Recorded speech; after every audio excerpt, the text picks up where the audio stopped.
বিৰোধিতা কৰিলে নহ'ব, ছাপোৰ্ট কৰিলে হ'ব। যদি বিৰোধিতা কৰে তো মইতো জোৰ কৰি কৰিব নোৱাৰো, ছাপোৰ্ট কৰিলে হ'ব, বিৰোধিতা কৰিলে নহ'ব। এইটোতো আমিতো পাব্লিকৰ ৰিকুৱেষ্টত কৰিছো, পাব্লিকে বিচাৰিলে হ'ব, নিবিচাৰিলে নহ'ব। এতিয়া মইতো নিউট্ৰেল মানুহ, আমিতো ঝগড়াই পড়বেন না।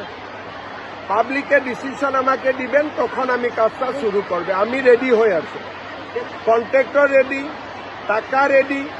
আপনাদের বললে কাল থেকে শুরু করেন, আমি কাল থেকে শুরু করতে পারব, কিন্তু আমি কারোর সঙ্গে ঝগড়া করবেন না। আচ্ছা, পাবলিক সাইটও হবে, আপনাদের একটা কনসিয়াসনেস ক্রিয়েট করেন। কেন তারপরে আমি বিতর্কে পড়তে চাই না।